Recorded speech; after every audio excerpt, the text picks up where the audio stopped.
clave en el diagnóstico y tratamiento de valvulopatías, especialmente aórtica y mitral, ya que estas dos son las más frecuentes y de mayor repercusión, con la colaboración de el doctor Sebastián Amador.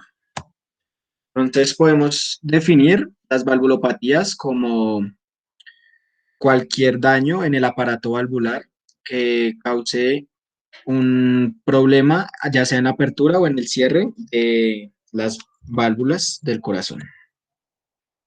En cuanto a la epidemiología, entonces sabemos que entre 15 y 19 millones de personas padecen valvulopatías en el mundo.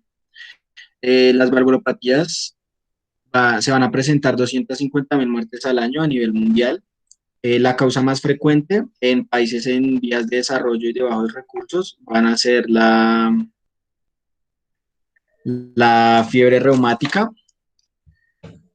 eh, y la segunda causa más importante será la calcificación, que se presenta en 2 a 7% de la población mayor de 65 años de edad.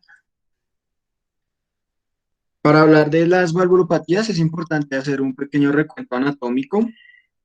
Entonces, al lado derecho encontraremos la válvula tricúspide, la cual se encarga de la comunicación entre la aurícula derecha y el ventrículo derecho. Esta cuenta con tres valvas, una anterior, una septal y una posterior. Para hablar de las valvulopatías, debemos tener un concepto que sería el aparato valvular, el cual no es solo hablar de las valvas, sino también del anillo fibroso, las valvas y cuerdas tendinosas y músculos papilares que van a ser el complejo que llamaremos aparato valvular. En este caso, también tendremos cuerdas tendinosas y músculos papilares, iguales que las valvas, uno anterior, uno septal y uno posterior para la válvula tricúspide. Al lado izquierdo, comunicando la aurícula izquierda con el ventrículo izquierdo, encontraremos la válvula mitral, la cual tiene una valva anterior y una posterior, y encontraremos sus músculos papilares, uno anterior y posterior. Más anterior encontraremos la válvula pulmonar, la cual cuenta con una valva anterior y dos posteriores, una derecha y una izquierda. Cabe resaltar que la válvula pulmonar y aórtica cuentan con nódulos en la parte central, los cuales van a permitir el cierre hermético de la válvula. Para el caso de la válvula pulmonar será el nódulo de Morgani. Ahora tenemos la válvula aórtica. Esta tiene dos válvulas anteriores, una derecha e izquierda y una posterior. El nódulo que permite el cierre hermético es el de nódulo de Arancio. También es importante tener en cuenta las áreas valvulares como tal van a ser importantes más adelante para los diagnósticos. Entonces el área aórtica es de 2 a 4 centímetros cuadrados y el área mitral de 4 a 6 centímetros cuadrados. También es importante tener en cuenta el ciclo cardíaco, especialmente sístole y diástole. Entonces, en la sístole vamos a ver el cierre de la válvula mitral y tricúspide y la apertura de la válvula aórtica y pulmonar. Mientras que en la diástole se van a cerrar las válvulas aórtica y pulmonar y la apertura de las válvulas auriculoventriculares. Entonces, para iniciar, hablaremos de la estenosis aórtica. Podemos definirla como un defecto en la apertura de la válvula aórtica y la presencia de un área menor a 2 centímetros cuadrados. Esta es la valvulopatía más frecuente. En cuanto a la etiología, entonces tenemos una etiología que pueden ser congénitas. Encontramos la aorta unicúspide, la cual no es compatible con la vida y genera la muerte en el primer año de vida. La segunda, la aorta bicúspide, donde solo va a tener dos valvas y no se va a permitir una buena apertura. En cuanto a la adquiridas, entonces encontramos la estenosis aórtica por fiebre reumática, la estenosis aórtica por calcificación o degenerativa y la endocarditis infecciosa, que puede ser una causa o una consecuencia. Entonces, para hablar de las etiologías, entonces voy a hablar de la fisiopatología. En la fiebre reumática, como ya había dicho, es la principal causa de valvulopatías en países en vías de desarrollo. Tiene dos componentes. Uno que es la susceptibilidad genética y otro que es la respuesta inflamatoria. Entonces se ha demostrado que algunos alelos hacen más susceptibles a algunas personas para la creación de autoanticuerpos. En cuanto a la respuesta inflamatoria, primero la persona se va a infectar con estreptococo betamolítico del grupo A. El sistema inmune va a reconocer epítopes de la proteína M estreptocócica y la N-acetilglucosamina. Estos anticuerpos van o sea, se va a generar una respuesta autoinmune en donde se van a atacar estructuras de composición similar, como la miosina, la actina y la laminina. Lo que va a pasar es que estos anticuerpos se van a depositar en el endotelio valvular, causando un proceso inflamatorio. En cuanto a la fisiopatología de la calcificación, lo que sucede es que se va a generar un daño en el endotelio valvular, lo cual va a permitir el depósito de lipoproteínas en el tejido subvalvular. También va a permitir la entrada de células inflamatorias. Estas van a generar citoquinas proinflamatorias, las cuales van a permitir el paso del fibroblasto a osteoclasto, y este va a generar la calcificación de la válvula. La endocarditis infecciosa, entonces también por una lesión del endotelio valvular, perdón, puede ser por dos mecanismos. El primero puede ser la infección directa, en donde se van a generar vegetaciones de plaquetas, fibrina y colonas bacterianas. Y otro mecanismo puede ser el daño endotelial, va a generar factores protrombóticos y estos trombos van a permitir la fijación bacteriana, llevándonos también a la formación de vegetaciones de plaquetas, fibrina y colonas bacterianas. En cuanto a las consecuencias hemodinámicas de la estenosis aórtica, lo que va a pasar es que se va a generar se va a generar un aumento de la resistencia de la salida del flujo de la sangre desde el ventrículo izquierdo hacia la aorta. En respuesta a esto, el corazón lo que va a realizar es una hipertrofia y esto va a tener varias consecuencias. La primera va a ser el aumento del consumo de oxígeno, ya que hay que irrigar una mayor cantidad de masa ventricular. El segundo va a ser un gasto cardíaco reducido. Por el aumento de la resistencia no se va a inyectar el mismo volumen sistólico. Y en consecuencia tampoco se va a irrigar correctamente las arterias coronarias. Además, el aumento de las presiones intraventriculares me va a causar un aumento de la presión dentro de la aurícula izquierda, causando un flujo retrógrado, aumentando la presión capilar pulmonar, causando disnea en el paciente. Entonces, para el diagnóstico, veremos que el paciente presenta disnea, síncope por el bajo gasto cardíaco y la angina por la disminución del aporte de oxígeno al corazón. A la exploración física encontraremos un soplo sistólico que se denomina en diamante, el cual tiene una fase en crescendo hasta un punto máximo y luego en decreciendo hasta antes del segundo ruido. Para el, para el pulso también va a presentarse un pulso similar al del soplo, en donde va a llegar hasta un punto máximo y luego va a decrecer. En cuanto al electrocardiograma, lo más importante, o sea, el signo más relevante que veremos es un signo de crecimiento ventricular.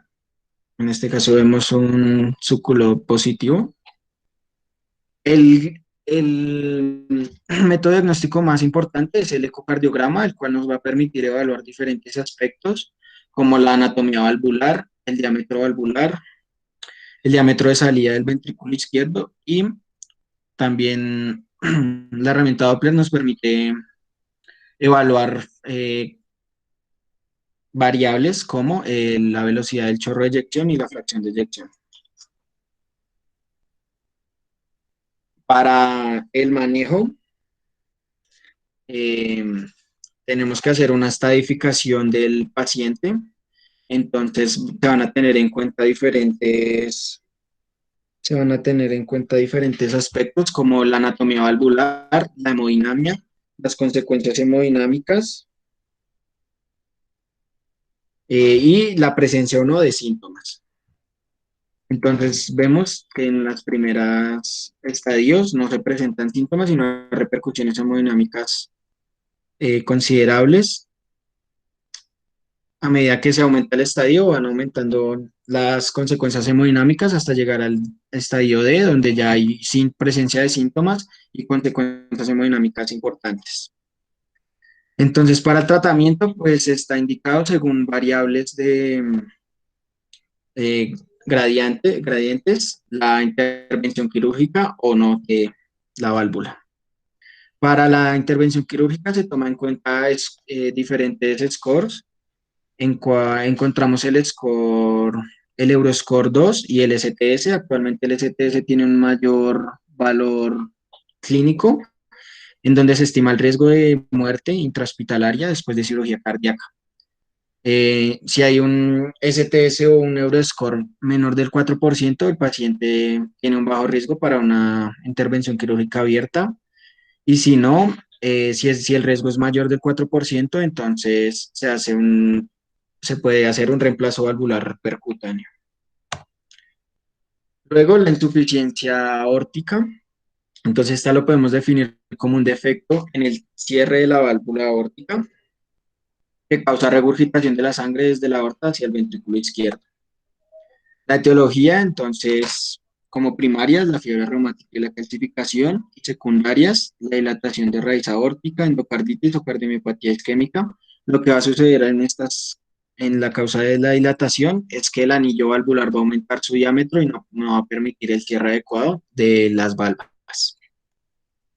En cuanto a la hemodinamia, entonces lo que va a pasar es que podemos decir que el ventrículo se va a llenar, por decirlo así, de dos fuentes. Va a ser llenado de la aurícula izquierda y del volumen que se regurgita de la aorta. Esto me va a aumentar la masa del ventrículo, el ventrículo se va a dilatar para poder albergar un mayor volumen y esto me va a causar un aumento mayor de oxígeno, un consumo mayor de oxígeno. También me va a aumentar el volumen de eyección, ya que el volumen intraventricular va a aumentar y el corazón va a tener que eyectar un mayor volumen. Esto me va a aumentar el tiempo de eyección del ventrículo izquierdo y me va a disminuir el tiempo de diástole, lo cual va a tener otra repercusión en el aporte de oxígeno, porque no se va a poder irrigar bien. Y esto me conlleva a una insuficiencia ventricular. Los síntomas, entonces el paciente va a presentar principalmente el fatiga por un volumen sistólico deficiente dado la disfunción ventricular. A la exploración física encontraremos un soplo diastólico en decreciendo que se va a iniciar inmediatamente después del segundo sonido cardíaco. El diagnóstico nuevamente por ecocardiografía, donde se evalúa masa ventricular, la morfología valvular, ayuda a determinar la causa y nos va a permitir ver el flujo de regurgitación. Entonces, el tratamiento se evalúa si hay o no una dilatación significativa de la aorta. Si la hay, entonces se lleva a cirugía. Si no hay una insuficiencia grave, se hace seguimiento del paciente y si hay insuficiencia grave, entonces, si hay presencia de síntomas, se lleva a cirugía. Si no, entonces se toman diferentes factores hemodinámicos y si los cumple, entonces se lleva a cirugía y no, se hace seguimiento del paciente. Eh, Ahora, estenosis mitral, entonces podemos definirla como un defecto de la apertura de la válvula mitral con un área valvular menor a 4 centímetros cuadrados. En cuanto a la etiología, entonces encontramos la enfermedad cardíaca reumática, la calcificación en pacientes ancianos, también se asocia a radiación, 10 o 20 años después de la exposición, y esto va a generar un compromiso polivalvular. Causas congénitas, generalmente se diagnostican durante la infancia, Otras causas como la depósitos de mucopolisacáridos y anormalidades hemodinámicas que simulan una obstrucción, como los mixomas o vegetaciones. En este caso encontramos en la imagen izquierda un mixoma que no permite la correcta apertura de la válvula. Y en la segunda imagen vemos una válvula en paracaídas. Lo que sucede en esta estenosis, lo que pasa es que la válvula, las valvas van a estar unidas a un mismo músculo papilar, va simulando un paracaídas. En cuanto a la dinámica, lo que va a suceder es que se va a aumentar la presión intraauricular porque no se puede vaciar correctamente la aurícula. Esto me va a generar un flujo retrógrado que va a aumentar la presión capilar pulmonar, generando edema pulmonar. Si se cronifica el problema, va a generar un aumento en la, en la presión pulmonar, generando una hipertensión pulmonar y falla cardíaca derecha. También va como consecuencia, se va a generar la dilatación de la aurícula izquierda, la cual puede generar pocos arritmogénicos y presentar fibrilación auricular. El diagnóstico, entonces, la disnea generalmente cuando se realiza el ejercicio, que se aumenta el paso de sangre entre de la aurícula y el ventrículo. La hemoptisis puede estar presente por el aumento de la presión capilar pulmonar. Esto permite la extravasación hacia el alveolo. Y el esputo rosado generalmente se presenta en el edema de pulmón. Y también puede estar presente los signos de falla cardíaca derecha. En cuanto al electrocardiograma, encontraremos signos de crecimiento auricular, como la prolongación del tiempo de la onda P y la fibrilación auricular. Para el ecocardiograma tendremos en cuenta pues la morfología valvular, el área de la válvula, que debe ser menor a 4 centímetros cúbicos, la morfología ventricular y auricular y la cuantificación de volúmenes auriculoventriculares. Acá en esta imagen vemos una imagen tridimensional de la válvula mitral y es muy común de la valvulopatía reumática, donde se ve en boca de pez. Nuevamente hay que estadificar el paciente, entonces se evalúan anatomía valvular, la hemodinamia y las consecuencias hemodinámicas del paciente y la presencia o no de síntomas, siendo el estadio D pues el más grave con mayores consecuencias hemodinámicas y la presencia de síntomas. Entonces, eh, para el tratamiento veremos o no la presencia de síntomas. Si hay, si no hay síntomas, entonces hay que ver la descompensación hemodinámica mediante la prueba de esfuerzo. Si no hay síntomas, solo se realiza seguimiento y veremos entonces si hay o no contraindicaciones para una comisurotomía percutánea. Si no hay contraindicaciones, se realiza y si hay, entonces se lleva a cirugía al paciente. Si hay contraindicaciones, entonces se evalúa y se lleva a cirugía o si no hay, pues entonces se lleva a la comisurotomía percutánea. Para la insuficiencia mitral, entonces es un defecto del cierre de la válvula mitral, lo cual va a causar regurgitación a la aurícula izquierda desde el ventrículo. Las causas, entonces encontraremos el prolapso valvular, la fiebre reumática, la endocarditis y la cardiomiopatía dilatada o hipertrófica. Entonces, como de causa primaria encontraremos la enfermedad degenerativa o degeneración mixomatosa y la fiebre reumática. Y secundaria, posinfarto o por lesión del músculo papilar. Lo que sucede nuevamente es que si el ventrículo se dilata, también va a haber una dilatación del anillo valvular y esto no me va a permitir el cierre adecuado de la válvula. En cuanto a la degeneración mixomatosa, puede ser es una causa importante en la cual entonces se va a aumentar el factor de crecimiento beta, lo cual va a estimular al fibroblasto, el cual va a generar proteinasas que van a degradar la elastina y el colágeno. Esta elastina y colágeno van a ser reemplazadas por glucosaminoglicanos, los cuales no van a dar el mismo sostén y la válvula se va a degenerar.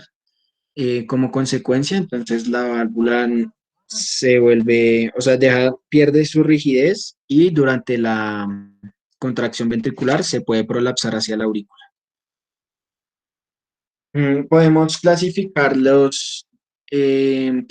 insuficiencia según la movilidad de las valvas por los mecanismos de Carpentier. Entonces hay tres tipos, donde el primero es un movimiento normal de la valva, pero no se va a cerrar bien. El segundo, entonces, hay un aumento del movimiento de la valva. En el tercero, se restringe ya el movimiento de la valva, pero en la apertura.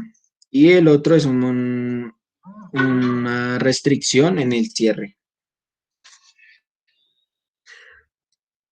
Las consecuencias hemodinámicas, entonces lo que va a suceder es que a la contracción ventricular, una parte de la sangre va a ir a la aorta y la otra va a ser regurgitada hacia la aurícula izquierda. Lo que va a pasar es que la aurícula va a aumentar su volumen porque va a recibir sangre de las venas pulmonares y del ventrículo izquierdo. Como consecuencia, entonces va a haber dilatación de la aurícula, nuevamente se puede presentar la fibrilación auricular y también va a haber un flujo retrógrado por el aumento del volumen, se va a devolver aumentando la presión capilar pulmonar y con el paso del tiempo generar falla derecha. También se disminuye el volumen sistólico efectivo porque al contraerse el ventrículo, una parte va hacia la aorta y la otra va hacia la aurícula. También otra consecuencia importante va a ser el aumento del el volumen telesistólico, porque el ventrículo va a recibir sangre, o sea, más sangre porque la aurícula se va a llenar más y el ventrículo en consecuencia de esto se va a dilatar. Para el diagnóstico, entonces el paciente va a presentar disnea, hemoptisis nuevamente por el aumento de la presión capilar pulmonar y puede presentar signos de falla derecha. Al electrocardiograma encontraremos nuevamente signos de crecimiento ventricular. La radiografía nos permite evaluar el estado de los vasos, de los grandes vasos y también la presencia de crecimiento de cavidades. El electrocardiograma, entonces veremos morfología valvular, la morfología auricular y ventricular, y se puede pues, calcular el volumen regurgitante y el área del orificio regurgitante.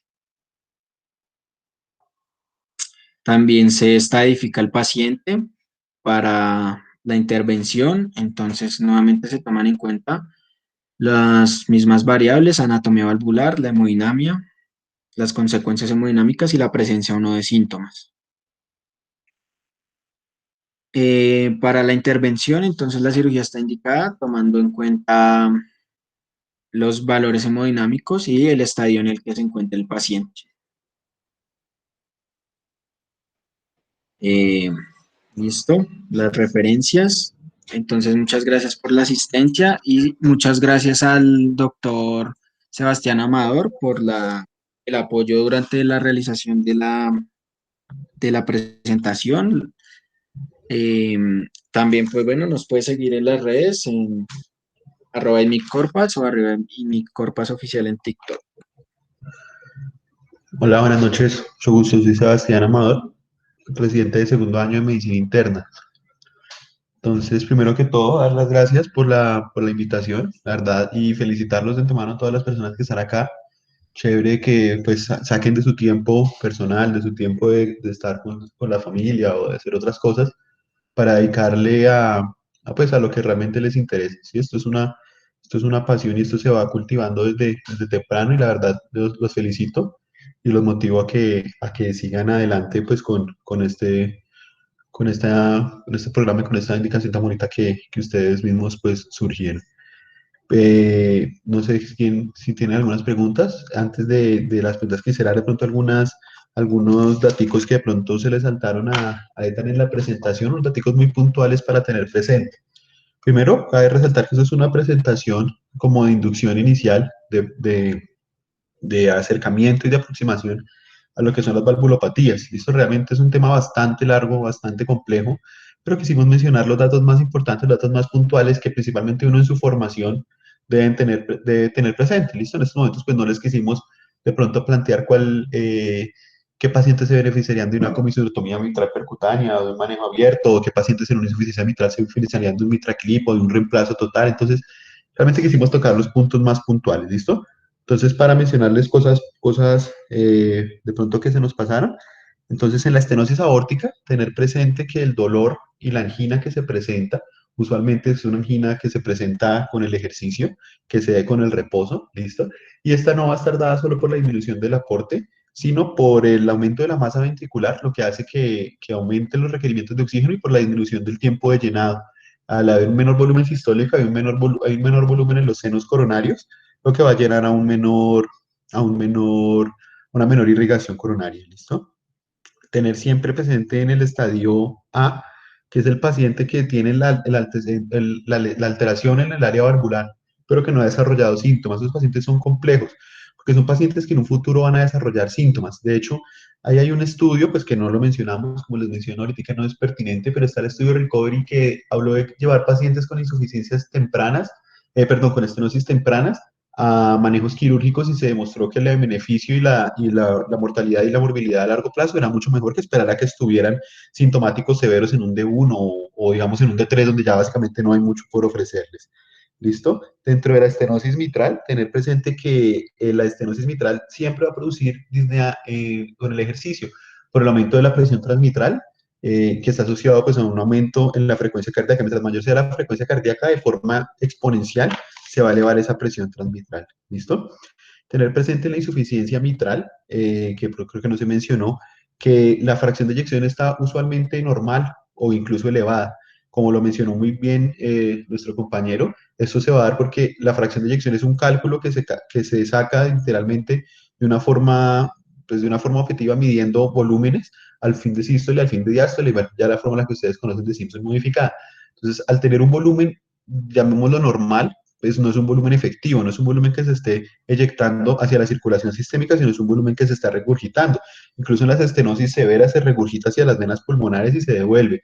Entonces, tener presente que cuando uno tiene una estenosis mitral y la fracción de eyección está caída, y cuando les hablo de caída no digo 40%, sino incluso 50%, o hay estudios que muestran desde el 60%, y así mismo empieza el desarrollo de los síntomas. Estos pacientes a 9 años tienen una mortalidad muy alta. ¿Listo? De pronto tener presente eso. Y dentro de la insuficiencia mitral también dentro del mecanismo de Carpentier 1, lo que pasa es que la valva se mueve normal, pero el problema está en el anillo. Lo que pasa es que el anillo se dilata, la valva va a seguir excursionando normal, porque no hay nada que la esté infiltrando, no hay ningún problema directo con la valva, pero el problema es que al anillo estar dilatado, la longitud de la valva ya no va a ser suficiente para poder coaptarla del todo. ¿Listo? Entonces, tener como presente esos punticos que de pronto nos faltaron, pero felicitarlo muy bien, esta estuvo muy bien. No sé si algunas preguntas o qué dudas tengan. Pues yo tengo una, es que no me quedó muy